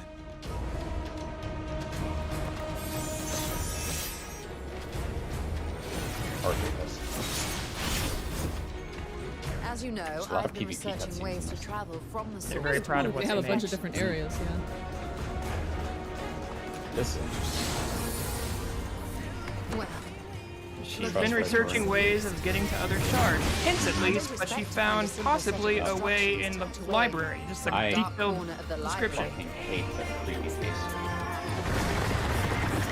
And this is the beast tribes. People research. I'm curious about that. That's probably So why. pause right there. Those are the lambs of Immediately Dallas. think it's yep, Yes. It's a Dalamud. I was talking about this in another Discord. Very likely. Which, good. We need to get back to them. We haven't talked about them since ARR. Yeah. Their ropes don't look quite as reddish, but it's hard to tell. Can we also just mention how That's wild Totoro. it is that they have like It's some kind of Ian and Totoro, Fortunal and stuff interacting? hmm It's cool. I mean, one might imagine someone gets elected to high office who's already in high office, and his corollaries, of course, are the various, yeah, it makes sense. Depends on where you're working, right? Anyway, sorry Yeah. about pausing. No, it's fine. I just wanted to make sure that they can actually hear us over the. Can I just get Yeah. some response in the chat? I need to know if No, the I music can, is I too can loud. hear us. I 'cause have our volume turned up. You do. So I have it. I have it currently that the video is at like 65, and you guys are at 95, and normally it's the flip. So I just wanted to make sure because the trailer is quite loud. Everybody's able to hear. Okay, great. All right, hitting play. Is it? That's interesting. interesting because that's a different location. They Okay, put so those Nero? Mollis, thank they you. put those two together like they the same thing, like it's a transformation, but then it switches from Gelmora area to Garlemald. Hmm. So we all cried out "Heaven of Lightning" when we saw this. Absolutely. Yep. Which was awesome. What bothers me is that this is an actual physical place somewhere, and that freaks me out. Yeah, where were they before? What did the Right. I mean, what did the what were you, seventh umbral like- summoning the do? heavens and hells, because like rebirth implies that that's not, you're not going to these places and staying. in Yeah, places. they're It not didn't make relevant. sense. So like, Being why a do physical they place exist? actually makes more sense to me. Right, exactly. But I'm also like thinking of Gaius, like, are the 12 otherwise Occupied? preoccupied? Where are they? And it's Mhm. like, so what have they been doing this whole time? Where did they come from? I have so many questions. Yeah. The other thing is, it's very interesting that they show us all 4 bosses of the raid right Yeah. here, and they are very, very clearly identifiable. Yes, Yeah. In fact, of we'll get course. Well, yeah, we'll get So, to the other and thing what- I have to say on it. Yeah, so when we get there, I'm very excited about the third boss because I think they're showing them in order. Because if they are, then the third boss is the hardest, and it should be who it is. to that. All right, let's go.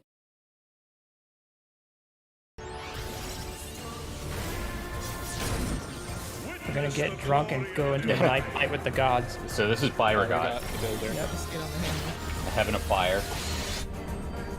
This is weird. Azima. Mhm. Which is actually on the balance card for Astro. Yep. As is Nalpal. And this is Ralger. Roger. See on his hat in the background on the statue. Yeah. And Ralger and Byrot are also lightning and on the spire. Nalpal. I'm wondering, this guy makes me think one of the 12 has been corrupted. So this is Nalpal. Which we had assumed that was Emmett Selk, and if you go back, it kind of sounds like Renee Zager doing the voice. I'm not going to complain. The Same. one that was kind of shrouded in darkness. He says, "At last I have returned." Mm-hmm. Be concerned. So as soon as I get there, I'm going to shout Falls, Balls, and Alliance. So Yes. I've been getting some Void And Set Nald's vibes ads? from this trailer, Same. particularly because Y'shtola is like talking about traveling to other shards, Mhm. and now we have all of these like Lambs of Dalamud suddenly showing up and summoning Void Set again. And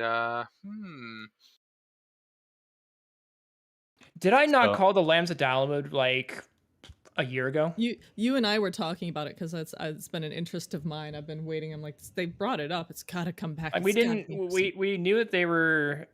That we had thought that it was going to be like an Endwalker, like moon related 'cause- thing. We were Because the close. Telophoroi were like implied to be an actual thing, not just literally just Fandaniel and Xenos. Yeah. We were close, but man, high five. High five. I find it interesting that they appear to be in black robes there. The lambs generally wear red. I believe it's about Dalamud Well, red. because one thing, because the ones in Eorzea were driven out and all but extinct, and then they had to move their And they appear in operations that- to authored. Yeah, that's right. So in the chat, They've Tenebrae seen Queen activity on this says, stuff. according to some people, the Japanese voice for Nald or Thal is similar to Emmett's Japanese voice. So that's a double similarity. So Yeah. Neat. I haven't like listened to it. it up close myself. So, but that's Yeah, that's fun. I heard it and I was like, that sounds like Emmett. And I know that we had talked about Nalthal being based at least partially on the seat of Emmett Selk. So it only made sense to me. Go back to the just a little bit. Go back to the part where he's the Warrior of Light's just kind of looking up in his new garb. Yeah, I love that. By the way, I'm gonna wear that all day. All right, let me. I hate it, but I love hearing Azema talk. It's only like a few seconds before this, So this is the spirit. or after the Nalthal part. Yeah. Did you hear that? So this. Did you hear that? This. Real quick. So this is the spirit of man. got the same kind of like condescension that Emmett had in This is the Shadowbringers. spirit of man. Come, mortals. Enter my realm. If you dare. Come, mortals. This right enter my here realm if you dare. reminds me of ancient Greece. Enter my realm. Like the straight up things that they wear, Yep. the type of clothing, the type of area that we're in. Yeah, I'll wear this for a couple days at least. I mean, Rook says Azama sounds very seductive. You're not wrong. Yeah, Azama can step on me anything. If you dare. 2022, Cobra.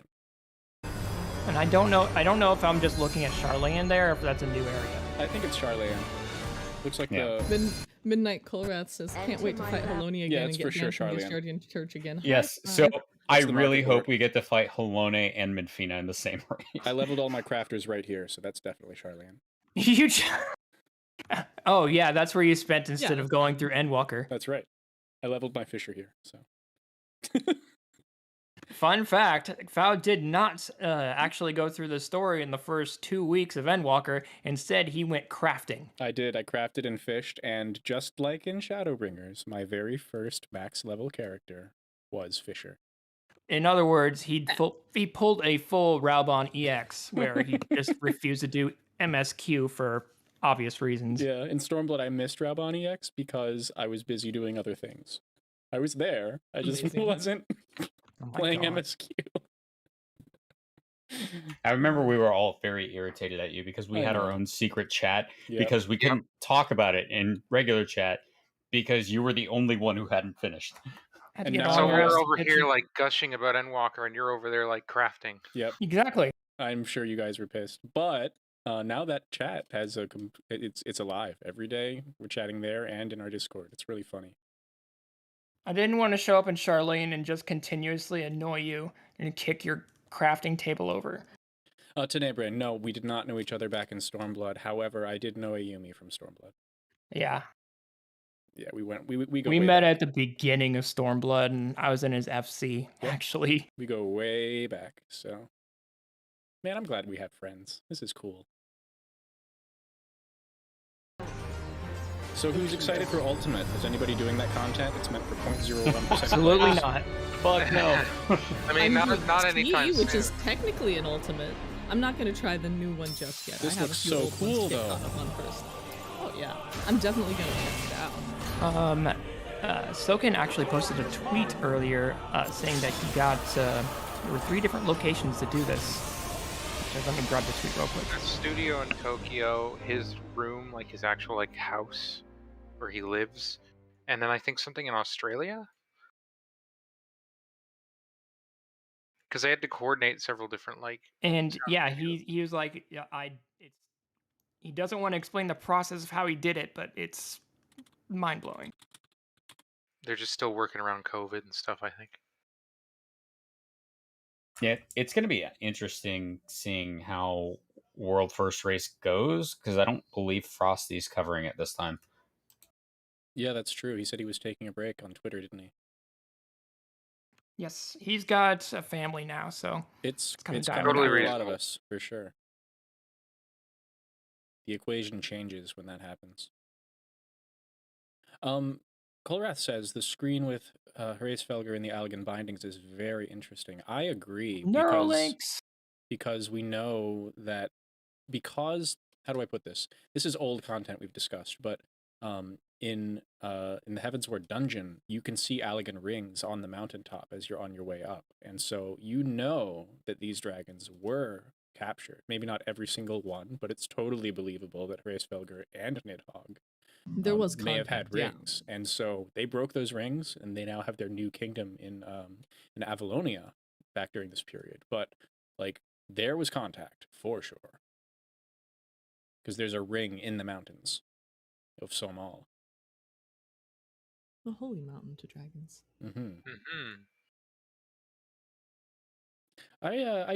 Meowth was talking about this months ago, but I do wish there was a bit more on Avalonia. It's really cool in concept, and as much as I hate time travel, it'd be a cool set piece to see in either a dungeon or a book or just something different. But it's history now in Final Fantasy XIV, and I don't see us going back to focusing on Heavensward zones, really. I can't imagine that. Kolrath, I think it was Kolrath in chat that did say it, but during the trailer, the one where we disappear and Graha disappears, We are at Silvertear Lake in that scene. Mm-hmm. And that's one of two things. Either we're going to the land of the gods in that scene because it's actually, if you go on the actual patch website, it's we're shown talking to Grahatia and someone else about the 12. Or we're just going to go to the first with Grahatia, which I doubt, but anyways. I'm really curious about this whole. I mean, I want to say Vana, but we'll just say Lady of Light because it's a light entity, and so that's a really weird scene. I don't know how to interpret that yet. Can we ask what Heidelin? Can we ask what Midgard Stormer? What Heidelin kept underneath that basement of hers? Yeah, right. Can we just ask? What's she got could in use her an answer. closet? She never told us. We never wanna know. asked. Yeah, she's gone. Can we see what's down there now? Yeah. I guess it's time to do some cleanup. Yep. Lore cleanup. So yeah, they said what was it? I think I forget the quote, but It's the same thing that was in Aaron's basement in Attack on Titan. It's a computer. No, it's your turn to leave now.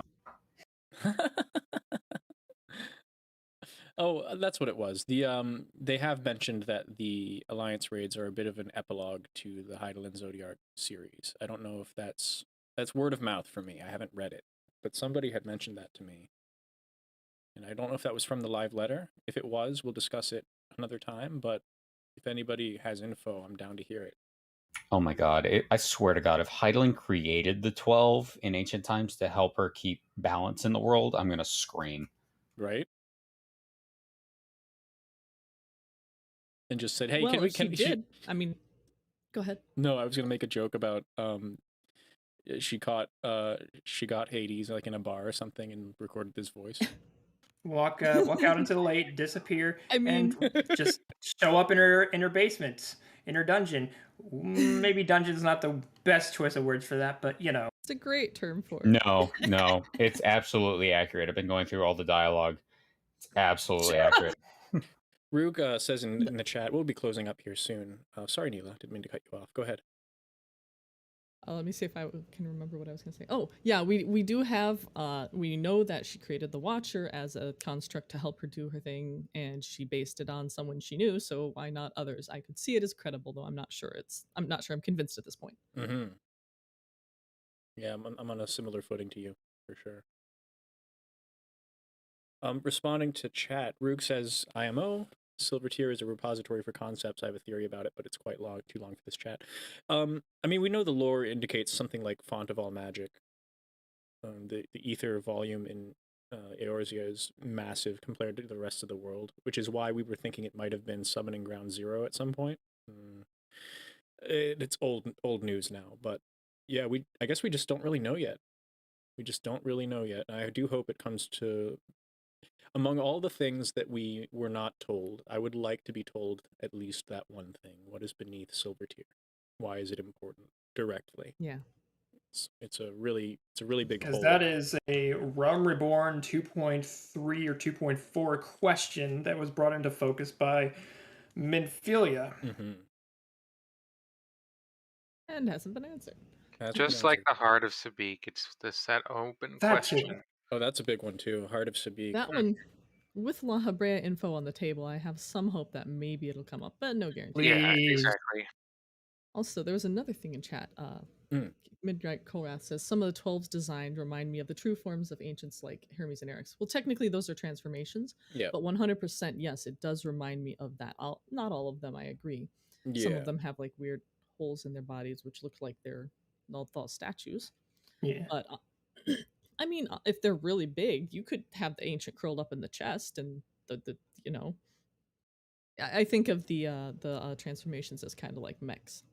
So the spiral and the anti-tower happened to be located in Dravania because that was the where the old Charlean colony used to be. Mm-hmm.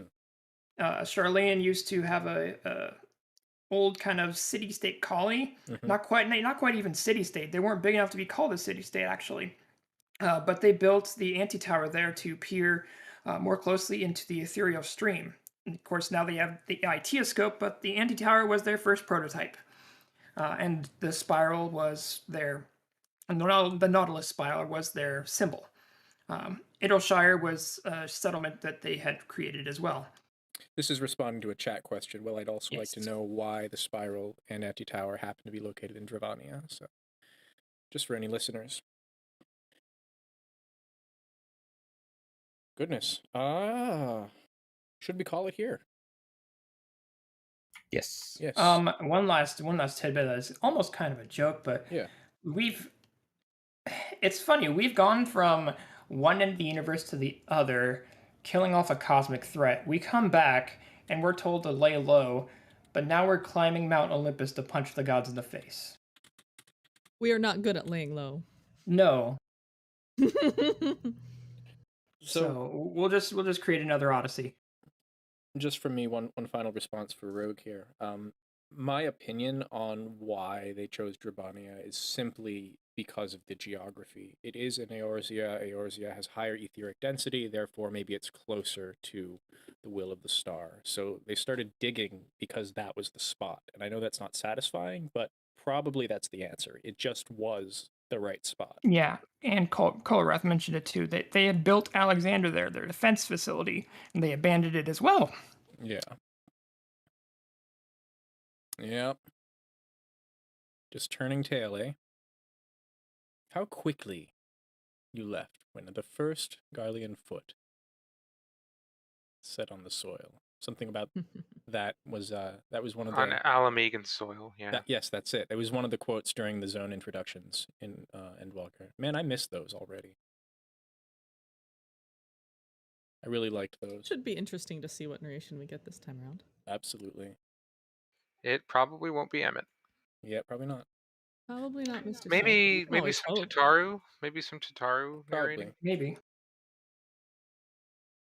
Well, I guess we'll call it here unless there are any Yes. final remarks. And please look forward to next week where we will probably discuss the live letter, but we Live will letter, definitely. we will discuss that on the side and come back with you. But yeah, it's very probable. So look forward to it, and we're always happy to have you. Please share, like, follow, subscribe, tell Yes. your friends Yes. about us, and watch our newest videos that Cobran has put out. They're pretty darn good. Yes, we have the Dynamis video coming out this week that I'm working on right now, and my Endwalker playthrough, which is terrible and no one should watch that. But it's up there definitely too. watch it. Watch it just for the interaction between Kobe and Emmett's reveal in Elpis. That's Oh class. my god. Well, we are going to try to raid here. Let me see who's available. And Lore Runner. is Lore It's one Runner of still my on? Yeah, it's still going. All right. So He is working on doing a lore run of Shadowbringers right now. Nice. Awesome. So we'll pop into that then. And I guess we'll go ahead and close. Thank you all. We'll see you next week. This has been Lore Take care, Lines. everybody. Yeah, take care. Have a good one. Thanks for coming out.